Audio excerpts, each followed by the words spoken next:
नमस्कार विद्यार्थी मित्रांनो, स्वागत आहे तुमचं सर्वांचं. तर मित्रांनो, आजच्या व्हिडिओमध्ये आपण सामान्य ज्ञान प्रश्न उत्तरे बघणार आहोत, जे की तुमच्या सर्व परीक्षेसाठी हा व्हिडिओ खूप महत्त्वपूर्ण आहे. तर व्हिडिओ शेवटपर्यंत पूर्ण बघा. सुरू करूया. महाराष्ट्राच्या सामाजिक रचनेमध्ये पंडित रमाबाईने कोणत्या क्षेत्रात महत्त्वाचे योगदान दिले?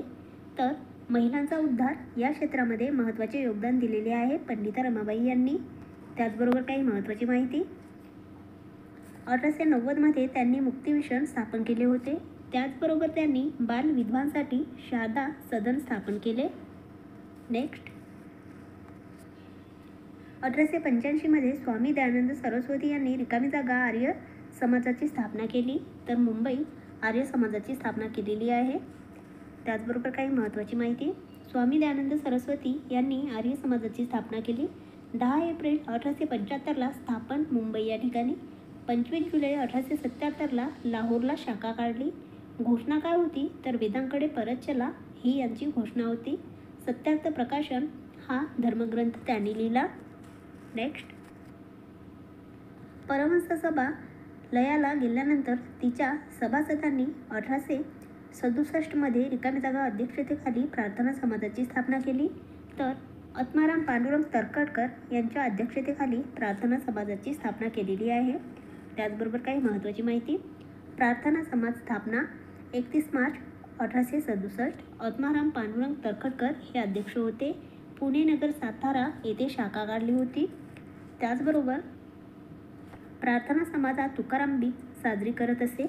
दादोबा पांडुरंग तरखडकर यांनी 1844मध्ये सुरत येथे मानवधर्म सभा स्थापन केली. नेक्स्ट,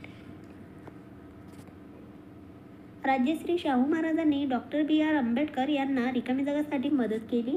तर मूकनायक प्रकाशनसाठी मदत केलेली आहे राज्यश्री शाहू महाराजांनी डॉक्टर बी.आर. आंबेडकर यांना. त्याचबरोबर काही महत्त्वाची माहिती. 1920ला मूकनायक प्रकाशनासाठी म्हणजेच निर्माण करण्यासाठी मदत केली. मूकनायक या पाशिकाच्या प्रकाशनासाठी 2500 रुपये संत तुकाराम महाराज यांनी वचने यावर छापली असेल. नेक्स्ट, डॉक्टर बाबासाहेब आंबेडकर यांनी चौदार तळे सत्याग्रह कधी केला? तर 20 मार्च 1927ला डॉक्टर बाबासाहेब आंबेडकर यांनी चौदार तळे सत्याग्रह केलेला आहे. त्याचबरोबर काही महत्त्वाची माहिती. त्यानंतर मनुस्मृती दहन 25 डिसेंबर 1927ला महाड येथे केले.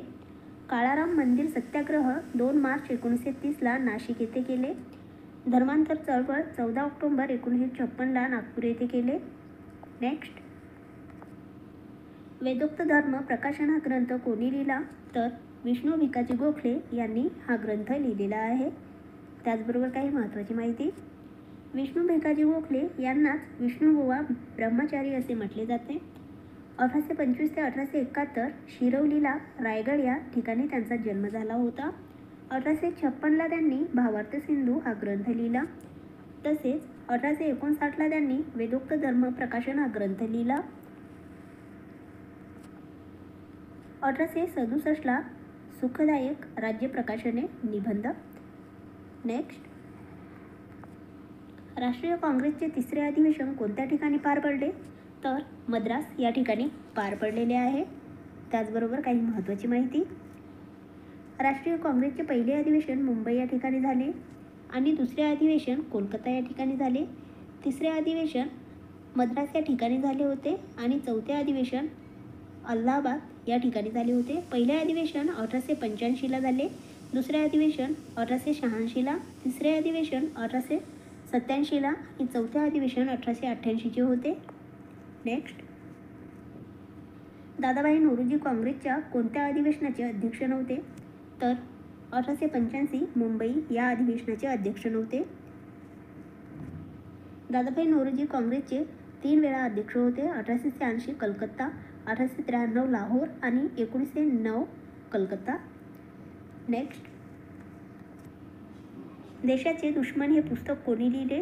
तर दिनकरराव जवळकर यांनी देशाचे दुश्मन हे पुस्तक लिहिलेले आहे. त्याचबरोबर काही महत्त्वाची माहिती. केशवराव जेदे यांनी 1922ला छत्रपती मेळा म्हणून सुरुवात केली होती. यासाठी यांना दिनकरराव जवळकर यांनी मदत केली होती. यांचे ब्राह्मणोत्तर चळवळीमध्ये मोठ्या प्रमाणावर योगदान आपल्याला दिसून येते. सत्यशोधक समाजाचे पहिले अध्यक्ष 1911ला भास्करराव जाधव हे होते. नेक्स्ट, आर्य महिला समाजाची स्थापना कोणी केली? तर पंडिता रमाबाई यांनी आर्य महिला समाजाची स्थापना केलेली आहे. त्याचबरोबर काही महत्त्वाची माहिती, 30 एप्रिल 1882ला आर्य महिला समाजाची स्थापना पंडिता रमाबाई यांनी केलेली आहे. स्त्री पुरुष तुलना हा जो ग्रंथ लिहिलेला आहे हा ताराबाई शिंदे यांनी लिहिला, या बुलढाण्याच्या होत्या. नेक्स्ट,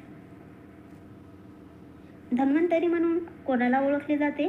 तर भाऊ दाजी लाड यांना धन्वंतरी म्हणून ओळखले जाते. नेक्स्ट, अक्कलकोटाच्या युवराजाचे शिक्षण म्हणून कोणी काम पाहिले? तर बाळशास्त्री जांभेकर यांनी पाहिलेले आहे.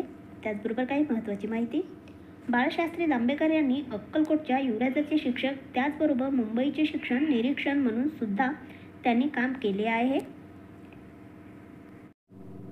नेक्स्ट, हिंदुस्थानात दारिद्र्य येण्याची कारणे हा ग्रंथ कोणी लिहिला? तर लोकहितवादी यांनी हा ग्रंथ लिहिलेला आहे. यांनाच आपण गोपाळ हरी देशमुख असे म्हणतो. नेक्स्ट, महाराष्ट्रातील कोणता समाज आणि धर्म सुधारकाला लोकहितवादी म्हणून ओळखतात? तर गोपाळ हरी देशमुख यांना ओळखले जाते. नेक्स्ट, गांधी अर्विंग करार कधी झाला? तर 1931ला गांधी अर्विंग करार झालेला आहे. नेक्स्ट, बालविवाह लाभलेले वेदव्या या विषयावर रिकाम्या जागा यांनी लेख लिहिले? तर बैरामजी यांनी लेख लिहिलेले आहे वेधव्य या विषयावर. नेक्स्ट, मुंबई कामगार संघाची स्थापना कोणी केली? तर नारायण लोखंडे यांनी मुंबई कामगार संघाची स्थापना केलेली आहे. नेक्स्ट, 1905मध्ये पुण्यात भारतीय कामगार सभेची स्थापना कोणी केली? तर गोपाळ कृष्ण गोखले यांनी 1905मध्ये पुण्यात भारतीय कामगार सभेची स्थापना केलेली आहे. नेक्स्ट, मुलींची शाळा चालवण्यासाठी महात्मा ज्योतिबा फुले यांना खालीलपैकी कोणी सहकार्य केले होते? तर वरील सर्व यांनी सहकार्य केले होते महात्मा ज्योतिबा फुले यांना. नेक्स्ट, मुंबई कामगार संघाची स्थापना कोणी केली? तर नारायण लोखंडे यांनी केलेली आहे. नेक्स्ट, कोणत्या वर्षी अभिनव भारत या संघटनेची स्थापना झाली? तर 1904ला अभिनव भारत या संघटनेची स्थापना झालेली आहे. अभिनव भारत या संघटनेची स्थापना 1904 साली नाशिक या ठिकाणी स्वातंत्र्यवीर सावरकर यांनी केली होती. नेक्स्ट, राजकीय सत्ता ही सामाजिक प्रगतीची गुरुकिल्ली आहे हे वचन कोणाचे आहे? तर डॉक्टर बाबासाहेब आंबेडकर यांचे हे वचन आहे.